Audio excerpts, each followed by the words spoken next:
మిమ్మల్నిద్దరినీ చూస్తుంటే సాక్షాత్తు శివపార్వతుల్ని చూస్తున్నట్టే ఉంది. నన్ను ఆశీర్వదించండి పెదనాన్న.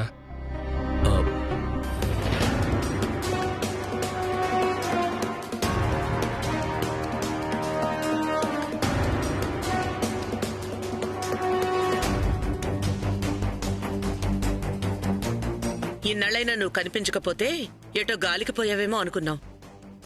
ఇంత మంచి బుద్ధి ఎప్పుడు పుట్టిందిరా? ఇదేదో మంచి బుద్ధి పుట్టి కాశీకి వెళ్ళినట్టు లేదు. ఏమీ చేతకాక సన్యాసం తీసుకున్నట్టుంది. ఓం నమః శివాయ. ఏమీ చేతకాని వాడు సన్యాసి కాదు, అన్నీ త్యజించిన వాడే సన్యాసి.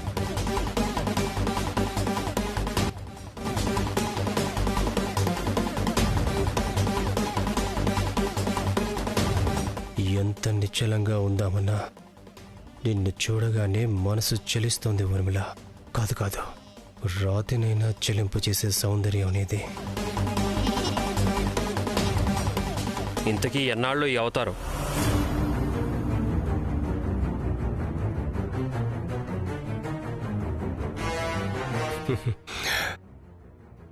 నేను ఎంతకాలం సన్యాసిగా ఉంటే అంతకాలం సేఫ్ అనుకుంటున్నాడు బ్రదరు. చిచి, దీక్షలో ఉండగా ఈ దిక్కుమాల ఆలోచన ఏంటి? ఇన్నాళ్ళు అన్నాళ్ళు అని ఏముంది? దీక్షలో ఉన్నన్నాళ్ళు, ఆ దేవుడి మీద ధ్యాస ఉన్నన్నాళ్ళు. ఒరే వాలి, నిజంగా దేవుడి మీద ధ్యాస మళ్ళితే అది పోదులేరా. నాన్న దేవాంశ్, నువ్వు వెళ్ళి విశ్రాంతి తీసుకో. జానకి, నువ్వు కూడా వెళ్ళమ్మా.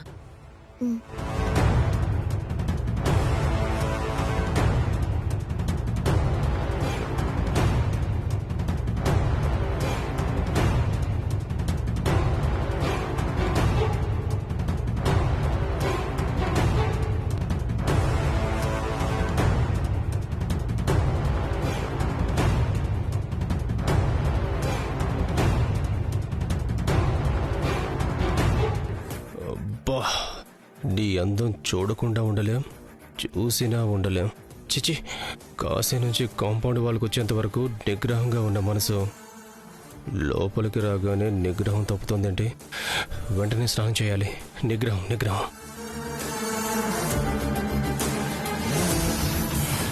అయ్యో, ఈ పాటికే జానకి వచ్చేసుంటుంది మామ్.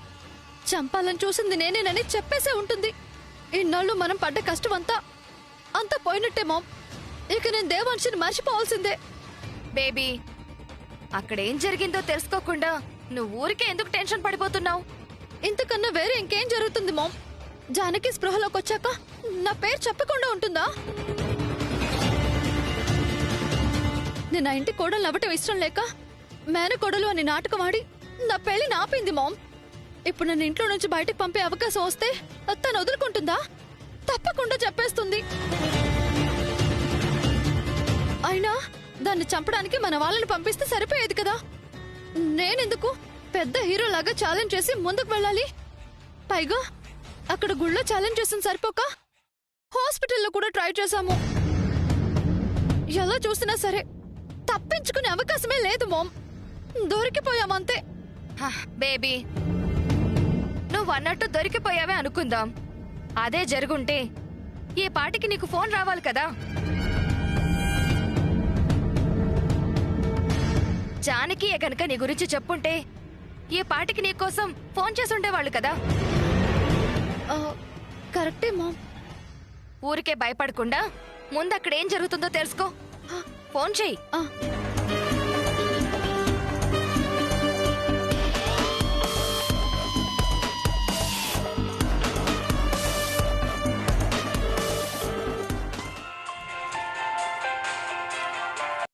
హలో, చెప్పండి అమ్మాయి గారు.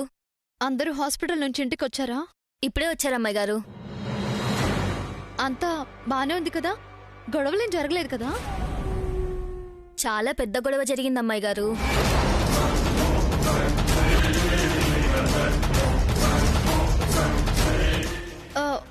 జరిగిందా? ఎందుకు? అది దేవాంశ్ బాబు ఇంటికి వచ్చేసరికి వైదేహి అమ్మగారి ఫోటోకి దండ వేసింది. అంతే, దేవాంశ్ బాబు ఒకటే గొడవ.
ఉండు. కాలుతుంది. కొంచెం మార్చుకో.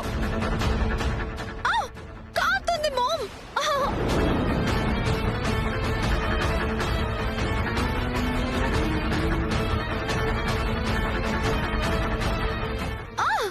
వద్దులు మామ్.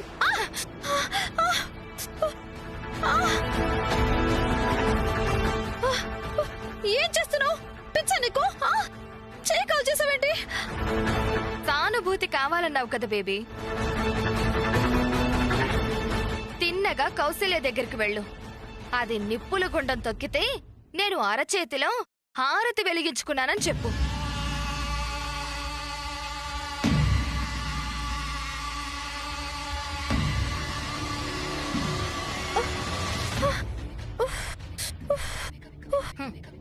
జానకి చావలేదన్న షాకులో ఉన్నావు గాని ఏం చెయ్యాలో నాకన్నా నీకే బాగా తెలుసు. వెళ్ళు, అల్లుకోపో.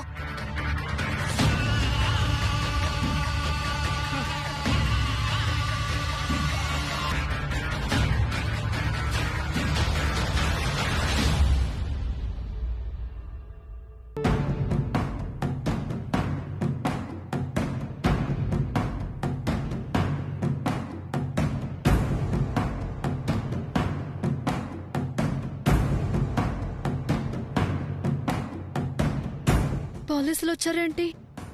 కంప్లైంట్ ఇచ్చారా? జానకి నా గురించి చెప్పేసిందా? చెప్పేసే ఉంటుంది. లోపలికెళ్తే ఈ ఇంటి కోడలు కావాలన్న కల పక్కన పెడితే కట్టకటాల వెనక్కి పోవాల్సి వస్తుంది. ఎందుకైనా మంచిది ఇక్కడి నుంచి వెళ్ళిపోవడమే బెటర్.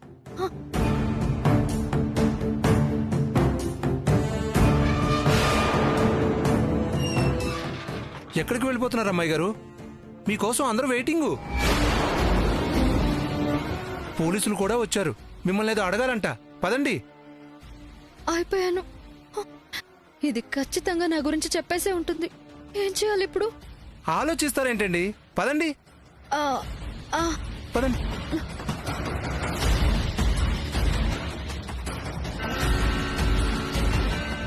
పదండి అమ్మాయి గారు, ఎందుకు ఆగుతున్నారు? పదండి.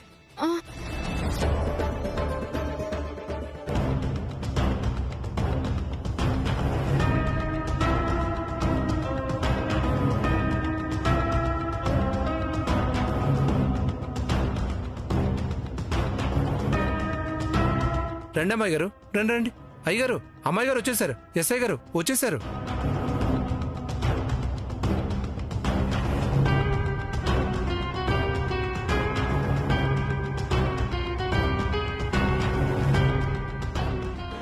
వచ్చావా? రావే. నువ్వింకా ఎక్కడ భయపడి కనపడకుండా పారిపోతావో, ఎక్కడ నీ మీద పగ తీర్చుకోకుండా పోతానో, ఎక్కడ నీ నుంచి నా తల్లిదండ్రుల గురించి నిజం తెలుసుకోకుండా పోతానో అని భయపడ్డాను. కానీ వచ్చావు. ఇప్పుడు నీ అంతు చూస్తాను చూడు. ఎక్కడికి వెళ్ళావే రాత్రంతా? పొద్దుటి నుంచి ఫోన్ చేస్తుంటే పని చేయడం లేదు. ఎక్కడికి వెళ్ళావు?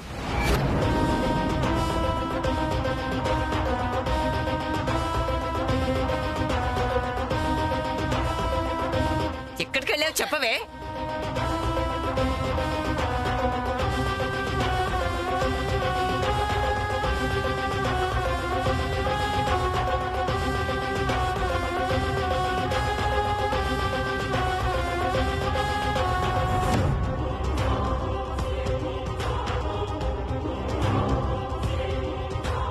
చెప్పు. అయినా ఇప్పటి వరకు హాస్పిటల్లోనే ఉన్నావు కదా. జానకి స్పృహలోకి వస్తుందని గానీ హాస్పిటల్ నుంచి అలా పారిపోయావేంటి? అదంతా వదిలేయిందు.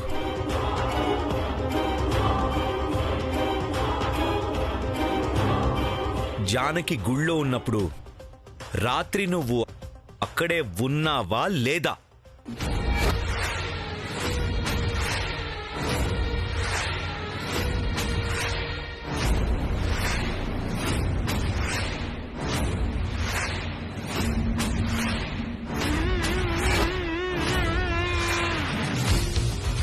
ఇప్పుడు చెప్పవే, ఏం చెప్తావో.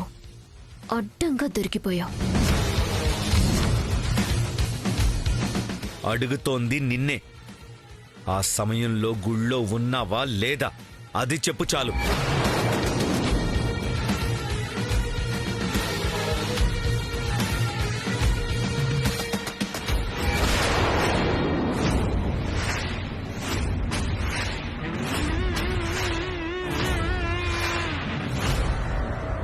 మాట్లాడవే, చెప్పవే, చెప్పు, మాట్లాడు, నోరు విప్పి మాట్లాడు.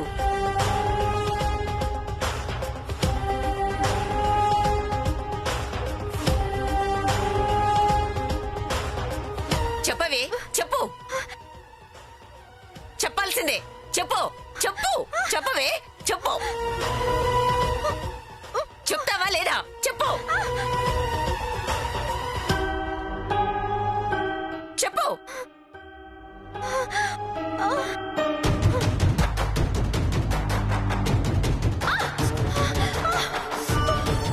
అది నిప్పుల గుండం తొక్కితే నేను అరచేతిలో హారతి వెలిగించుకున్నానని చెప్పు.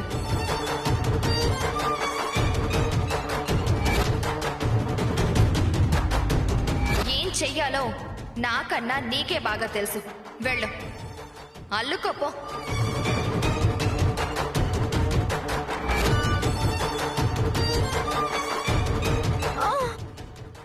అయ్యో అమ్మా స్రవంతి, స్రవంతి! అమ్మా స్రవంతి, స్రవంతి! శ్రవంతి అమ్మా స్రవంతి, శ్రవంతి స్రవంతి స్రవంతి స్రవంతి! స్రవంతి! స్రవంతి, స్రవంతి! స్రవంతి! స్రవంతి స్రవంతి ఓకేనా?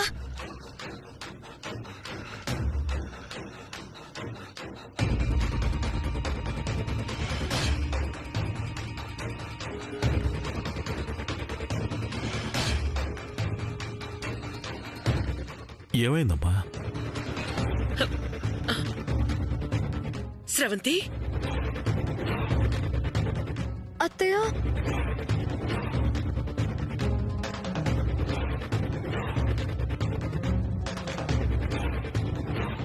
నాకేమైంది అత్తయ్య? అదే అర్థం కావట్లేదమ్మా. నాకు తెలుసు అత్తయ్య, అందరూ నన్నే అనుమానిస్తారని తెలుసు. ఏదైతే జరుగుతుందని రాత్రి నేను భయపడ్డాను, చివరికి అదే జరిగింది.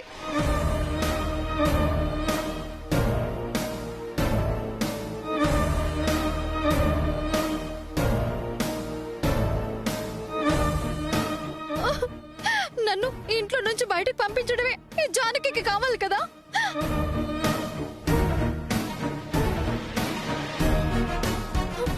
ఇదే అవకాశంగా తీసుకుని ఎవరో తనని చంపాలని చూస్తే నేనే తనని చంపాలని చూశానని చెప్పేసింది.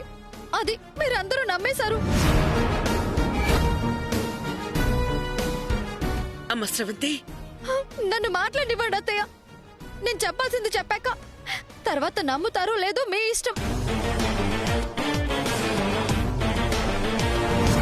ఇదేదో రివర్స్ డ్రామా మొదలు పెడుతున్నట్టుందే.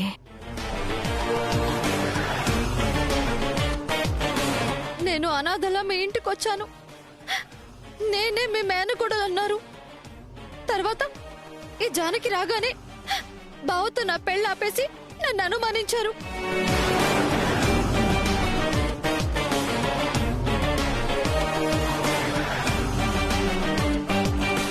ఇప్పుడు ఎవరో ఒకరు మేనకోడలుగా ఉండాలి కదా.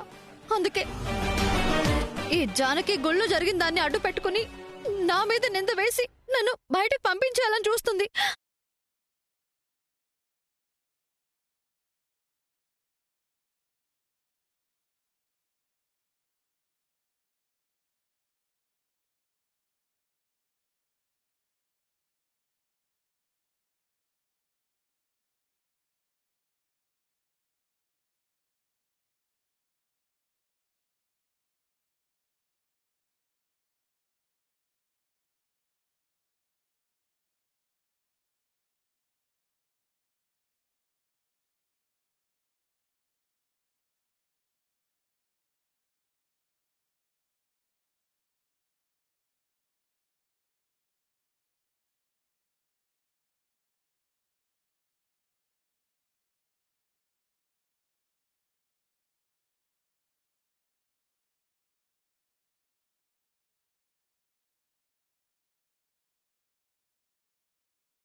మాట్లాడుతున్నావేంటమ్మా? ఉన్నానత్తయ్య. ఉంటే ఈ జానకి నేను చంపాలని చూసినట్టా? చూడండి నా చెయ్యి, చూడండి, చూడండి నా చెయ్యి, చూడండి.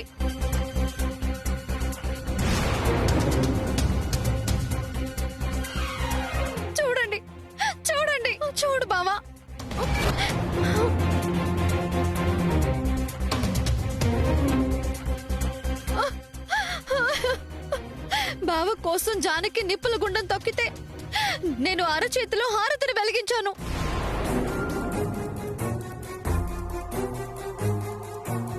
బావ క్షేమంగా ఉండాలని, ఇదిగో ఈ జానకి కూడా కోలుకోవాలని రాత్రంతా గుళ్ళోనే జాగారం చేశాను.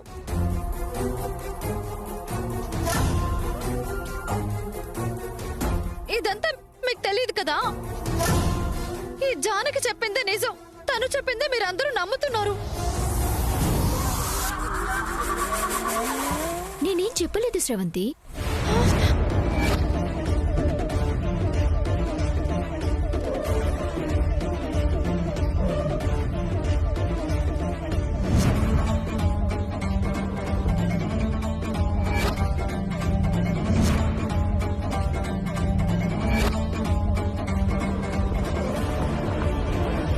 ఇందాకటి నుంచి జానకి చెప్పింది అంటున్నావు. నేనేం చెప్పలేదు శ్రవంతి.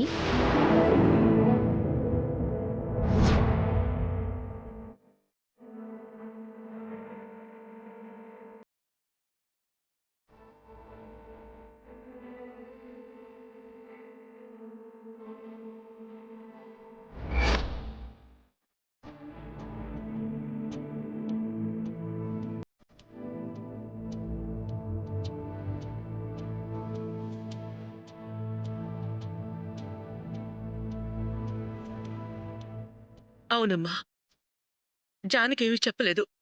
నువ్వే ఏదేదో ఊహించుకుని కంగారు పడుతున్నావు.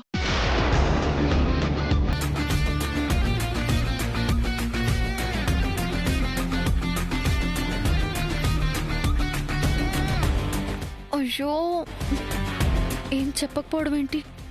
రాత్రి నన్ను చూసింది, మాట్లాడింది ఏదే గుర్తులేదా?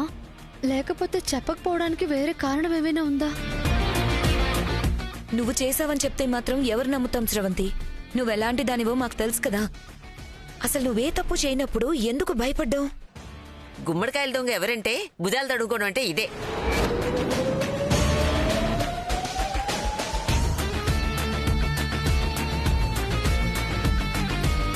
అయినా జానకి మాత్రం నీ గురించి అలా ఎందుకు చెప్తుందమ్మా? తను ఊరికే నిందలు వేసేది కాదు.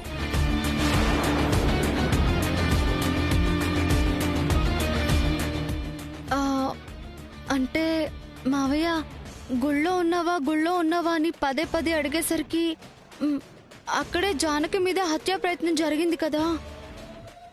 నన్ను అనుమానించి అడుగుతున్నారేమోనని అనుకున్నాను.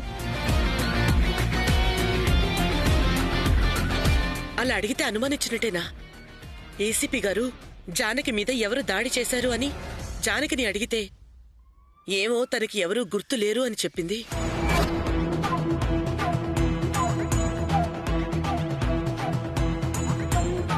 అందుకే నువ్వు గుడికి వెళ్లేవని తెలిసి ఆ సమయంలో అక్కడున్నావా, ఎవరు దాడి చేశారో చూసావేమో తెలుసుకుందామని అడిగారు.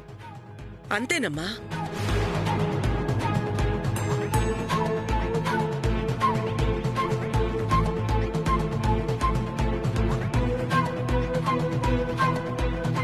దీని చూపులు చూస్తే తినేసేలా చూస్తుంది, కానీ ఏమీ గుర్తులేదు అంటుంది. ఏదో తేడాగా ఉంది. అది జరిగింది. అనవసరంగా నిన్ను అనుమానించావని భయపడుతున్నావు.